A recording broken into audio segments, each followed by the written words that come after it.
desperté pensando en ti, mi Dios.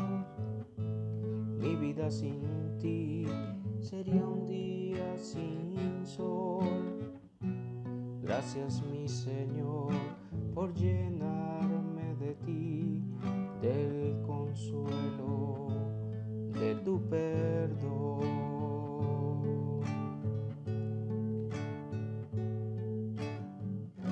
Tú llenas mi ser, lo llenas de amor, de vida sin fin. En esta nueva oportunidad vamos a seguir hablando de Apocalipsis capítulo 13, el cual nos estaba contando que la bestia subiría del mar con 7 cabezas y 10 cuernos, y una de esas 7 cabezas había sido herida con espada, pero su herida había sanado y la bestia había revivido. Esta sería la bestia que haría guerra contra los santos durante 42 meses hasta vencerlos, y que es el mismo planteamiento que Daniel 7, 21 y 22 había profetizado. Nos cuenta el mismo capítulo 13 de Apocalipsis, a partir del verso 11, que ahora una bestia que en esta ocasión subiría de la tierra y que tendría 2 cuernos, ejercería toda la autoridad de la bestia herida con espada y mandaría hacerle una imagen para que todos le adoraran. Y aquel que lo hiciera recibiría en su mano derecha o en su frente el número de la bestia, el cual, según el capítulo, era el 666.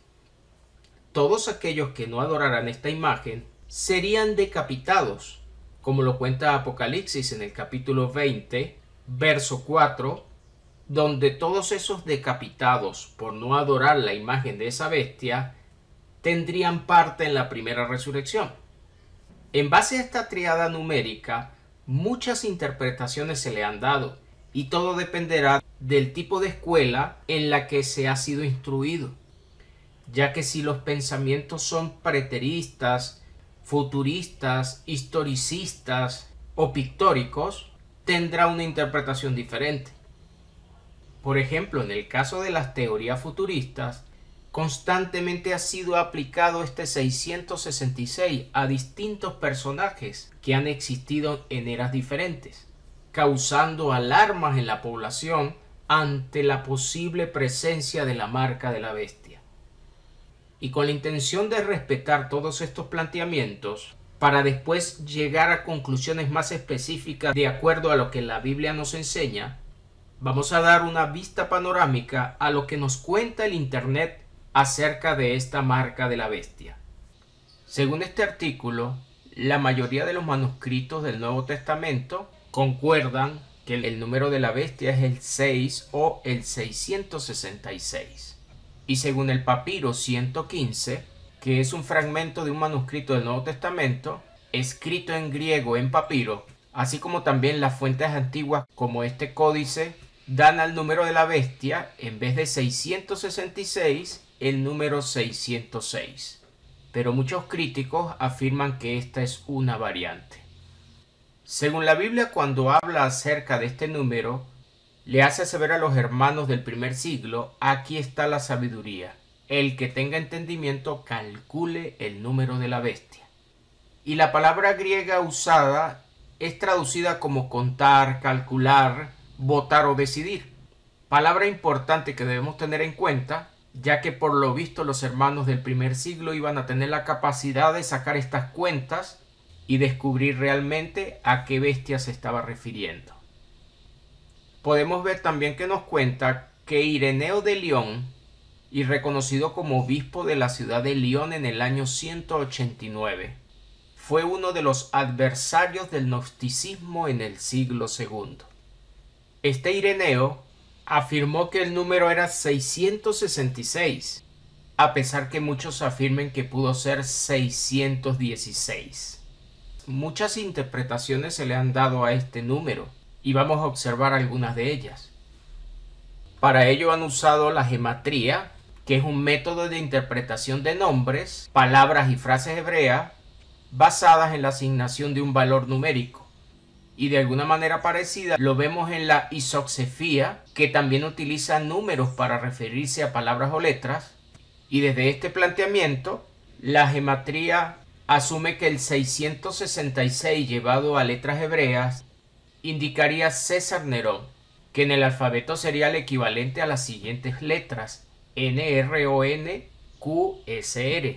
Y si se representa numéricamente, nos va a dar que la N indica 50, la R 200, y así suman cada letra para que les dé el 666.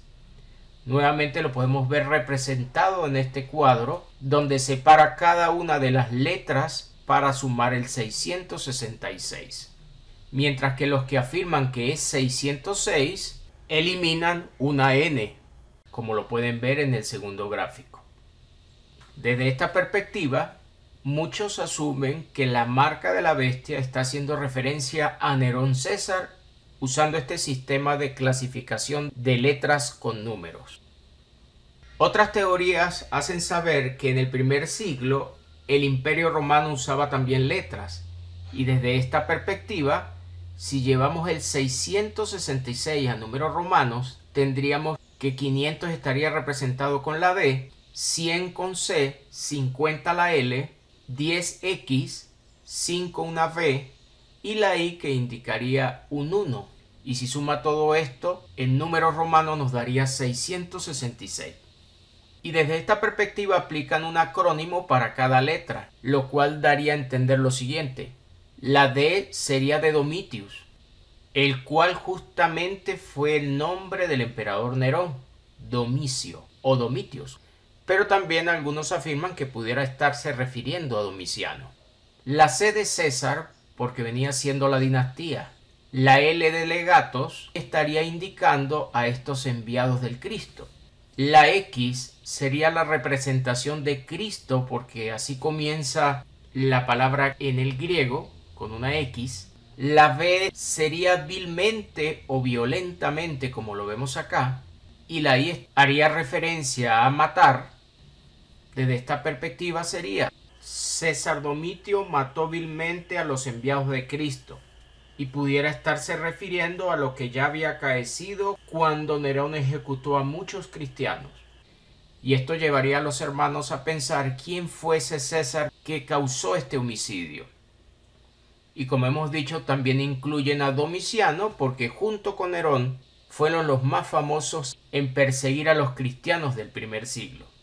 Otras teorías futuristas tratan de relacionar este número con el Vaticano o con el Papa. Famosos como Martín Lutero, Juan Calvino y John identificaban a la bestia de Apocalipsis con la Iglesia Católica. E inclusive algunos mundos religiosos de hoy día, como los adventistas, han usado este título para indicar que el anticristo será un papa o todo el papado en conjunto. Recuerde que esta marca de la bestia estaría presentándole lealtad, y quien no lo hiciera no podría comprar ni vender, según nos cuenta Apocalipsis 13. La palabra griega para marca es charagma, y también puede significar cualquier marca grabada, impresa o marcada, e inclusive lo relacionan con dinero, documento o moneda timbrada. Aquí pueden ver la bibliografía que así hace referencia a este comentario. Como vimos en videos anteriores, algunos relacionan la imagen con monedas romanas, y quien no rindiera culto a ella no podría ni comprar ni vender. Se afirma inclusive que en el año 66, cuando Nerón era emperador, los judíos se rebelaron contra Roma y acuñaron su propia moneda, lo cual indica que estaban rechazando ser leales a esa bestia que estaban muchos adorando en el momento. El idealismo, que le da un enfoque alegórico o simbólico a lo que Apocalipsis cuenta, han sugerido que así como el 7 representa lo perfecto de Dios, su integridad, el 6 indicaría lo incompleto o lo imperfecto. Y al ubicarlo con 3-6, estaría dando a entender lo inherentemente incompleto. Muchos presumen que puede estar haciendo referencia a la tríada anunciada en Apocalipsis 16:13, donde menciona al dragón, a la bestia y al falso profeta. como también lo inclinan a esos 3 espíritus inmundos que menciona ese mismo verso. El historicismo, que trata de presentar la idea de que Apocalipsis nos está contando toda la historia desde los días de Juan hasta la segunda venida de Cristo ubicada en un futuro, abren el pensamiento para que cualquiera pueda darle la interpretación que desee a este 666. Y así tenemos, por ejemplo, que los adventistas del séptimo día creen que este número 666, que indica la marca de la bestia, es recibida con la observancia del domingo, dando a entender que todo aquel que rechace el sabbat bíblico estaría entonces adorando a la bestia, porque según los pensamientos de Elena White y sus seguidores, fue Constantino el que decretó el domingo como el día de adoración. Por lo tanto, todo el que adore el domingo estaría recibiendo la marca de la bestia, el 666. Y observen lo que afirma, que el que guarda el domingo es puramente un hijo del papado. Y como el papado es la bestia, entonces estaría recibiendo la marca de la bestia. Y el futurismo, que ubica todo fuera del pasado y del presente, hacen saber que esa marca pudiera ser un requisito comercial que pudiera estar relacionado con una tarjeta de crédito o con un microchip implantado, que en el futuro será un requisito para todo comercio. También lo relacionan con códigos de barra y un nuevo sistema monetario, ya que los códigos tienen 3 secciones siempre iguales, y de esta manera lo relacionan con el 666. Podrá ver usted entonces esta cantidad de interpretaciones complicadas que se generan por la diversidad de pensamientos y de teorías que han surgido en el tiempo, y con más fuerza se extendieron a partir de la reforma religiosa de la Edad Media, después del siglo XVI, donde se atribuyó con insistencia que la Iglesia Católica Romana representaba la bestia, y esto lleva a que muchos sacerdotes de la época, tratando de desviar esta mirada hacia otros tiempos, hombres como el llamado fraile Luis Alcázar, hizo saber que los tiempos narrados en Apocalipsis ya habían acontecido. Por eso que podrá escuchar que muchos afirman que es una especie de padre de la llamada denominación preterista. Luego aparece el cardenal Roberto Bellarmino y profundiza la teoría del futurismo, haciendo ver que esta bestia y su número estaban hablando de un personaje que surgiría en tiempo futuro. Teoría que fue copiada por la mayoría de los mundos protestantes después del siglo XVIII y reforzada con esas ideas pictóricas que ya habían surgido en el conocido Filón de Alejandría, el cual conecta la filosofía griega con la fe judía, y sus pensamientos terminaron influyendo en personajes de la historia que también hicieron uso de estas alegorías para poder dar distintos significados a los planteamientos del libro de Apocalipsis. Para poder fundar dichas teorías, el pronto de Apocalipsis debe también ser inclinado a estos pensamientos. Es decir, que este adverbio de tiempo puede ser visto o bien de manera literal o llevado a pensamientos alegóricos.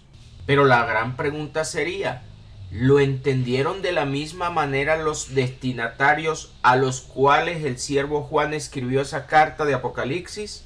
Carta que según el verso 1 fue la revelación que Dios le había dado a Jesucristo, el cual se la hace llegar a este siervo Juan. ¿El pronto que Apocalipsis anunciaba en ese verso realmente era literal o estaba hablando desde la alegoría? Y todo esto hace que tengamos que verlo desde la primera perspectiva, la fecha del escrito, la cual hemos ubicado haciendo uso de Apocalipsis 11:2 antes de que la ciudad santa fuera hollada, calificativo que es aplicable a Jerusalén, como lo puede revisar en Lucas 21:24. Y si Jerusalén fue hollada en el año 70 por los romanos, entonces la carta estaría escrita antes de esta destrucción, y debemos tratar de encontrar la explicación más cercana a los tiempos del escrito, haciendo uso de una verdadera exégesis antes de aplicar nuestros propios pensamientos. Y como hemos tenido la oportunidad de observar en videos anteriores, hemos relacionado este libro con la historia extrabíblica del primer siglo, esa historia donde también estaban involucrados emperadores romanos. Vamos a seguir avanzando para tener una idea básica de qué nos quiere contar este 666. Dicho capítulo 13 lo precede los acontecimientos que nos viene contando el 12, donde pudimos ver que en el verso 7 hubo una batalla en el cielo donde Miguel y sus ángeles lucharían contra el dragón y sus ángeles. Pero al ya no haber más lugar para ello, fue lanzado ese dragón a la tierra. Y esto nos invita a pensar de qué tierra habla. De entrada muchos podemos inferir que se refiere al tercer planeta de la órbita solar. Sin embargo, hemos podido notar que la Biblia nos habla de muchas tierras, como usted lo puede leer en Ezequiel capítulo 20, verso 6, donde asume que de todas esas tierras, la más hermosa es aquella que fluye leche y miel, para referirse a las tierras de Canaán. Y si lee el capítulo 36 de este mismo profeta Ezequiel, a partir del verso 19 notará que Dios le está hablando a su pueblo, haciendo saber que cuando los esparció a naciones extranjeras, esas naciones decían: estos son pueblo de Yahvé y de la tierra de él han salido, para referirse justamente a esas tierras de Canaán, donde Dios había hecho morar a su pueblo Israel. Jeremías en el capítulo 2, versos 5 al 7, Dios nuevamente les hace saber que los había sacado de tierra de Egipto para llevarlos justamente a estas tierras de Canaán, la cual es definida como la heredad de Dios. Y si recuerda, hemos podido ver también en Apocalipsis capítulo 20, versos 7 al 9, que una vez cumplidos los 1000 años, el diablo sería desatado para reunir a las naciones de Gog y Magog que vendrían de los 4 ángulos de la tierra para rodear el campamento de los santos y la ciudad amada. Y esta profecía había sido anunciada en Ezequiel 38 y 39, donde Dios había determinado que haría subir justamente a Gog a tierras de Israel para destruirlos dentro de su tierra, y así glorificaría su nombre. Lo cual implica entonces que puede estar enfocándose de manera directa a esas tierras de Israel, con mayor inclinación hacia Judá, que había sido conservada para cumplirle la promesa al rey David y cuya capital era Jerusalén. No podemos de manera prematura asumir que este término tierra se está refiriendo al planeta. Y si tenemos claro que el capítulo 11, verso 2, asegura que la ciudad santa debía ser hollada, y de igual manera si el pronto y el cerca que Apocalipsis nos muestra está haciendo referencia a un tiempo literal, entonces nos estaría contando sobre acontecimientos puntuales que se activarían en estas tierras prometidas. Lo cierto del caso que una vez arrojado el diablo a la tierra, el verso 12 nos cuenta que el cielo quedaría limpio, habría sido conmovido y ahora podrían alegrarse todos esos moradores del cielo. Pero de igual manera nos está contando que los moradores de la tierra y del mar empezarían a tener tormentos porque el diablo habría descendido a esa tierra sabiendo que tendría poco tiempo, lo cual es muy compatible con esa gran tribulación de la que habló el Señor y que Mateo 24, 21 y 22 nos cuenta, acción que según el verso 34 sucedería en esa generación y que tiene relación con lo que Daniel 12, verso 1 nos habló, de que una vez que se cumpliera la profecía donde participaría Miguel, habrían tiempos de gran angustia cual nunca fue. No olviden también que esta gran tribulación, única en la historia, porque no se volvería a repetir, es la misma que nos está contando Apocalipsis capítulo 7, verso 14 al 16. Y si lee todo el capítulo 24 de Mateo, notará que tendría lugar en el lugar santo la abominación desoladora de la que habló el profeta Daniel, como puede constatar en el verso 15. Y si lo compara con sus paralelos en Marcos 13 y Lucas 21, observará que estaba hablando de tierra de Judea, diciéndole inclusive que cuando llegaran esos tiempos huyeran de ella, y los que estuvieran en los montes no deberían volver, porque serían días de gran angustia sobre esa tierra para cumplir tiempos proféticos. Una vez arrojado el diablo a la tierra, una voz del cielo diría: ahora ha venido la salvación, el poder, el reino de nuestro Dios y la autoridad de su Cristo, porque ha sido lanzado fuera el acusador de nuestros hermanos, el que nos acusaba delante de nuestro Dios día y noche. Con esta acción, el cielo entonces estaría bajo la autoridad del Cristo y del Padre eterno, y se habría cumplido la conmoción que nos cuenta Mateo 24, verso 29. Y el profeta Isaías, en su capítulo 24, verso 21 en adelante, también había hablado de ella, diciendo que Dios castigaría al ejército de los cielos, pero también lo debía hacer con los reyes de la tierra, porque si lee completo ese capítulo, notará que la tierra también debía ser quebrantada, desmenuzada y conmovida. Acción que todavía al escribirse la carta a los hebreos entre el 64 y el 67 después de Cristo, podemos leer en el capítulo 12, versos 26 y 27, que todavía faltaba por consumarse dicha conmoción que solamente nos narra Apocalipsis. Sin embargo, lo presenta en un pronto futuro del escrito. Nos sigue diciendo este capítulo 12 de Apocalipsis, pero esta vez en el verso 13, que una vez que fuere arrojado el diablo a la tierra, iría tras esa mujer que había dado luz a ese hijo varón, y que algunos definen que se puede referir a María, la cual dio a luz al Cristo. Sin embargo, si lee el capítulo 66 de Isaías, notará que Sión estaría de parto y Jerusalén es presentada allí como una madre que mimaría a sus hijos, los cuales vendrían a mamar del pecho de sus consolaciones una vez que Dios la reconciliara con él mismo. Porque según el capítulo 62 de Isaías, Dios le había prometido no descansar hasta que hiciera resplandecer su gloria, y sus hijos, así como también Dios, se desposarían con ella. Esto tendría lugar, según Isaías 65, verso 17 al 19, después de que Dios activara cielos y tierra nueva. En ese momento se empezaría a alegrar y a gozar con su amada Jerusalén. Y este final profético solamente es compatible con lo que nos cuenta Apocalipsis 21, donde en el verso 1 Juan pudo ver esos cielos y tierra nueva que estaban siendo esperados. Y una vez que sucediera, descendería del cielo la nueva Jerusalén, la cual estaría vestida como una novia preparada para su marido. Y al descender, el tabernáculo de Dios sería extendido sobre esos hombres redimidos para ser reconocidos como pueblo, y Dios a partir de allí moraría con ellos.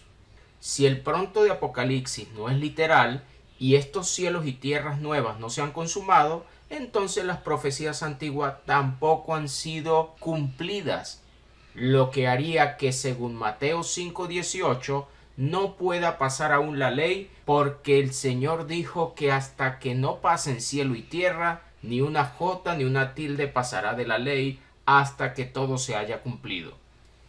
Y podemos notar todavía en Apocalipsis 10, verso 7, que hasta no ser tocada la séptima trompeta, no podría consumarse ese misterio que había sido entregado a los siervos, los profetas. Sigue siendo importante definir este adverbio de tiempo pronto, porque en él están encerrados la consumación de esos tiempos proféticos. Al ver el diablo entonces que esta mujer está siendo protegida, para referirse a un remanente de ella, lo cual tiene muy buena relación con los 144,000 sellados del capítulo 7, verso 4, los cuales estaban representados por las 12 tribus de Israel, no por gentiles. Tenemos entonces que el verso 17 nos cuenta que se fue a hacer guerra contra el resto de la descendencia de esa mujer. Un grupo no lo pudo tocar y ahora va detrás de este segundo grupo. Teniendo esto por claro, veamos qué va a pasar entonces en el capítulo 13. donde Juan está teniendo una visión ahora de una bestia que está subiendo del mar con 7 cabezas y 10 cuernos. Esta bestia había sido anunciada en Daniel. En el capítulo 7 nos hace ver que 4 bestias subirían del gran mar. Y ya en el verso 17 nos contó que se referían a 4 reinos que se levantarían en la tierra, para después, según el verso 18, recibir el reino eterno los santos del Altísimo. Y como este reino sería para siempre, ya no subirían más bestias de este mar. Por eso es que Apocalipsis 21, verso 1, asegura que al establecerse cielos y tierras nuevas, el mar ya no existiría. Porque según vemos proféticamente, el pueblo de Dios nunca jamás sería avergonzado por decisión de Dios. Y lo puede leer en Joel capítulo 2 a partir del verso 26, Isaías capítulo 54 verso 15 y una vez más Ezequiel 16 a partir del verso 31 hasta el verso 42. Dios aseguró que después de que castigara a esa ramera corrompida, refiriéndose a Jerusalén, saciaría toda su ira y nunca más se enojaría con ella. Mientras que Daniel describió con detalle 3 bestias de ella, y una tenía forma de león, la otra de oso, la otra de leopardo, la 4ª bestia dice que era espantosa y terrible, y no le da una definición clara, pero ya en este capítulo 13 de Apocalipsis está relacionando a esa 4ª bestia con la descripción que le había dado a las anteriores. Note que ahora dice que tiene semejanza de un leopardo, pies de oso, boca como de león. Y esto estaría recogiendo la caracterización que le había dado a las bestias previas. Sabemos que la historia nos contó que la primera bestia representante del león estaba haciendo mención del imperio de Babilonia. Luego menciona la bestia que tenía forma de oso con un costado más levantado que hacía referencia a los medos persas. Y por último el leopardo estaría refiriéndose a los griegos, donde en tiempos de Alejandro Magno lograron vencer a los medos persas.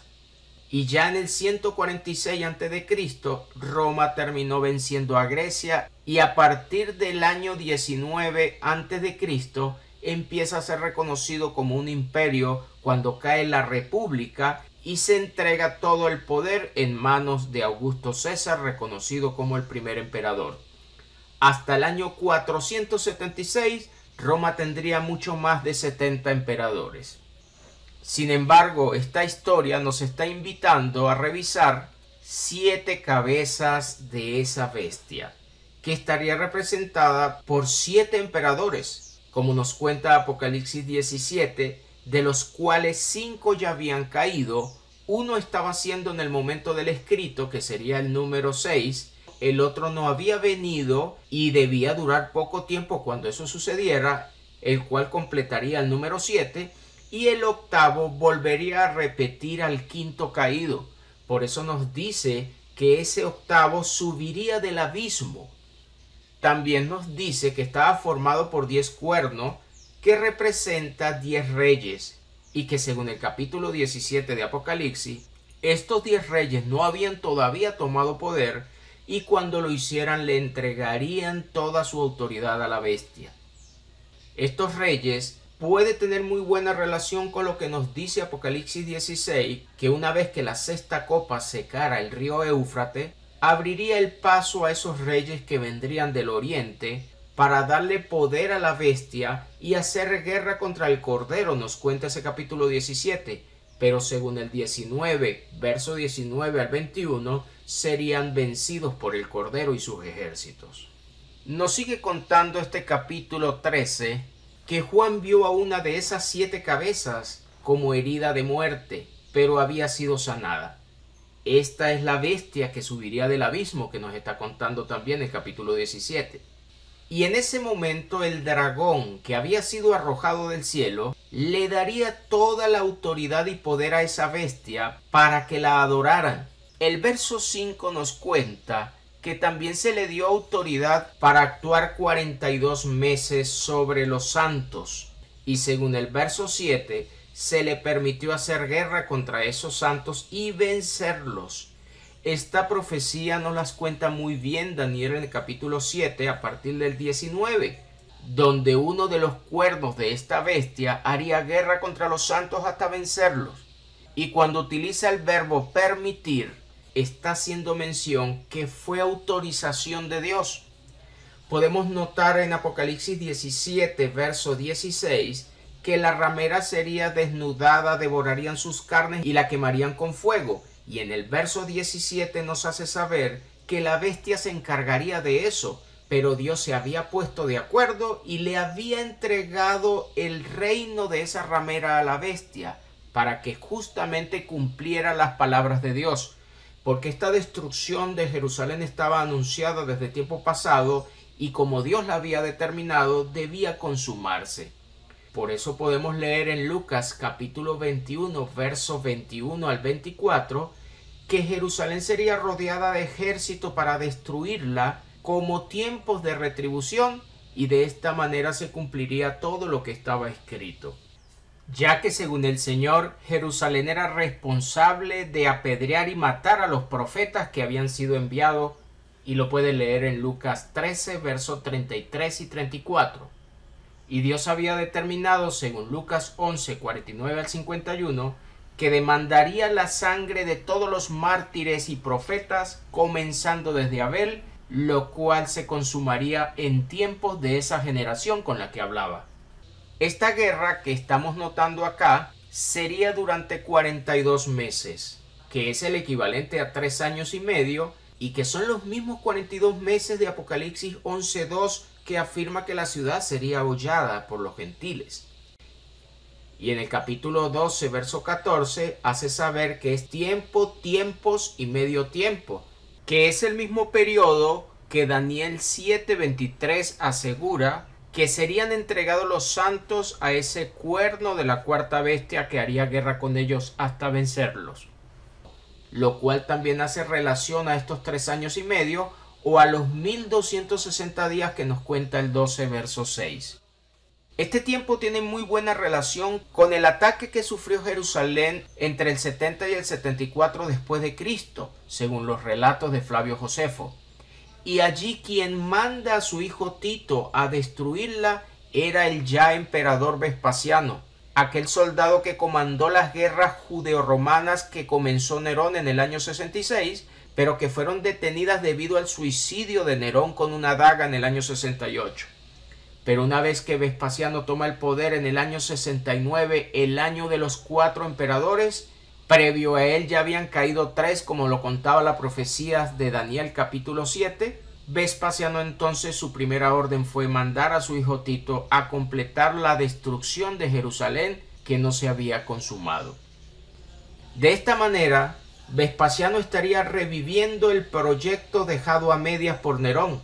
Y si vamos a la historia extrabíblica, Nerón estaría siendo el 5º emperador de la historia desde Augusto César, y también el 5º emperador de ese primer siglo donde Cristo vino. Apocalipsis 17 nos dijo que 5 de ellos ya habían caído y que ese 5º subiría del abismo, lo cual representa muy bien a Nerón. Pero también nos hace saber que esta bestia tenía herida de espada y vivió, lo cual encaja muy bien no solamente con el 5º puesto que ocupó Nerón como emperador, sino también con esa daga que usó para suicidarse. Estaría entonces Vespasiano representando a la 5ª caída, la que subiría del abismo. Y ya en el verso 11, otra bestia que subiría esta vez de la tierra, ya no del abismo, y que tenía 2 cuernos para representar poder, nos puede estar haciendo relación a los 2 hijos de Vespasiano, Tito y Domiciano, que continuaron la dinastía Flavia que su padre había activado y que finalizaría en el año 96 cuando Domiciano fue asesinado. Entendiendo entonces que estos 2 hijos tendrían que mantener viva esa dinastía, ese poder, el capítulo nos dice que ejercerían toda la autoridad de la primera bestia y haría que los moradores de la tierra la adoraran. Sabemos que Vespasiano estaría representando de alguna manera a ese Nerón caído.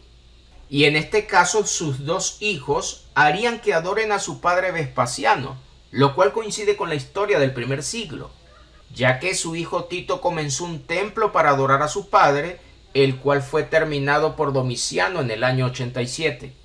Este templo fue construido en el Foro Romano, pero también fue hallado otro templo en los restos que dejó la erupción del volcán Pompeya.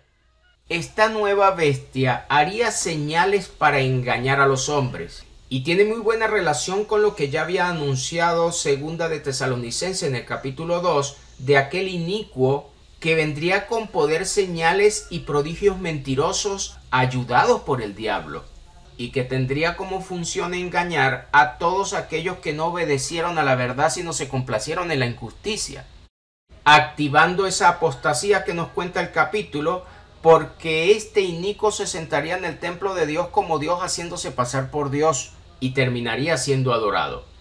Acción que solamente puede coincidir o con Vespasiano o con Tito, que fueron los únicos que lograron traspasar los muros y tener un contacto con el templo de Jerusalén antes de ser destruido.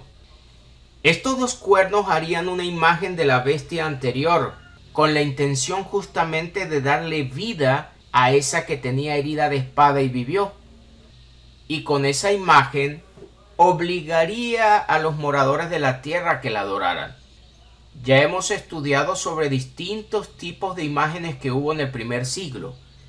Sin embargo, deberíamos buscar una que tenga que ver con tiempos después de Vespasiano, ya que estos dos cuernos fabricarían una imagen después de la quinta bestia caída. Nos dicen los versos: hacía que los pequeños, grandes, ricos, pobres, libres, esclavos, se les pusiera una marca en la mano derecha o en la frente, después de adorar esta imagen, por supuesto. Y el verso 17 nos hace saber que ninguno podía ni comprar ni vender, solamente los que tuviesen la marca o el nombre de la bestia o el número de su nombre. Observen bien los detalles acá. Lo relaciona con compra y venta, transacciones comerciales. Por eso es muy factible pensar en que esa imagen está representada en una moneda. Y no es difícil encontrar en el primer siglo una moneda fabricada después de que Vespasiano muere. Este Vespasiano fue deificado, le hacen el templo y ahora tiene una moneda en su nombre, lo cual le daría fuerza a la dinastía Flavia y sus dos hijos la mantendrían viva a través de esa moneda. Recientemente arqueólogos encontraron en Jerusalén, en una excavación del Monte Sión, una moneda de oro que tiene la cara de Nerón, muy posiblemente acuñada entre el año 56 y 57 después de Cristo, lo que da a entender que ya estaba fabricada cuando se escribe el libro de Apocalipsis. Sin embargo, es necesario conocer esta información. Nos sigue contando este verso: solamente los que tuvieran la marca o el nombre de la bestia o el número de su nombre. Observen bien, 3 representaciones: marca, nombre de la bestia o número de su nombre. Y con esta última expresión ya nos da un sentir de a qué se está refiriendo el 666, el número de su nombre. Por eso podemos ver que algunos relacionan el 666 con las iniciales del nombre de esa bestia. Vimos que en el hebreo lo relacionan con Nerón César, y si lo llevamos a números romanos, pudiera estar representando la primera letra, la D, la cual implica 500, a Domicio, que era el nombre original de Nerón, o tal vez a Domiciano. Pero si todavía no habían hecho guerra contra los santos hasta vencerlos, tiene mucho más relación con una mención del quinto caído Nerón que con Domiciano, que estuvo un tiempo un poco más lejos de la historia del quinto caído. No olvidemos que está haciendo referencia a una bestia que subiría al abismo y ahora su imagen la mantendría viva. O sea que esta D se relaciona más con el nombre de nacimiento de Nerón, Domicio, o Domitios, como también se le dice. Pero no olvidemos que sigue estando representado en Vespasiano, el cual fue su soldado, y que por no ser de la dinastía no es reconocido como un linaje de los Césares. Por eso que en Daniel, en el capítulo 7, le llaman otro cuerno, pero no lo relaciona directamente con los reyes que nos viene contando ese capítulo. No olvide también que allá nos habló de 10 porque viene contando la historia desde antes de Cristo venir a la tierra, y en este caso debemos sumar 2 triunviratos que hubo previo al emperador Augusto César. Estaría entonces este 666 representando el nombre de esa bestia caída, la cual representaba el número 5, y que según pudimos notar estaría nuevamente representada en el octavo, posición que al mismo tiempo le corresponde a Vitelio y a Vespasiano, los cuales estaban mandando al mismo tiempo en el año 69. Y sería este soldado Vespasiano quien, al tomar el puesto de emperador, haría revivir el proyecto del quinto caído, cumpliendo esa leyenda que anunciaban en el primer siglo los romanos al decir que Nerón reviviría para consumar la venganza sobre sus enemigos. Pero de igual manera notamos que le estaría dando respuesta a lo que Apocalipsis 17 nos contó, de esa bestia que subiría del abismo para ser representada en el octavo. Lo puede encontrar en videos anteriores. Si seguimos viendo, el verso 18 dice: aquí hay sabiduría. El que tiene entendimiento cuente el número de la bestia, pues es número de hombre y su número es 666. Observen que podía ser entendido por los hermanos de ese siglo. Podían contar y descubrir a qué emperador se estaría refiriendo. Aunque para nosotros 20 siglos después se nos dificulta entenderlo, para ellos no. Ellos podían saber a qué se estaba refiriendo, porque recuerde que Apocalipsis había sido escrito a las 7 iglesias que estaban en Asia, iglesias puntuales que podían entender las profecías que según Apocalipsis 10 verso 7 estaban relacionados con lo que Dios había contado a esos profetas antiguos, y estas profecías se consumarían en el toque de la última trompeta o la séptima trompeta que nos cuenta Apocalipsis. Nuevamente les invito a escudriñar todo lo que ha sido planteado, y antes de traer este mensaje a nuestro siglo XXI, les vuelvo a recordar que es necesario revisar el libro en el tiempo en que fue escrito, respetando todos esos adverbios de tiempo pronto, cerca y breve que este mismo libro de Revelación nos cuenta. Espero en el Señor volvernos a encontrar en el siguiente video.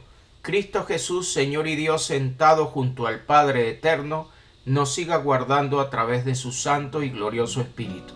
Tú llenas mi ser, lo llenas de amor, de vida sin fin, de justicia y compasión.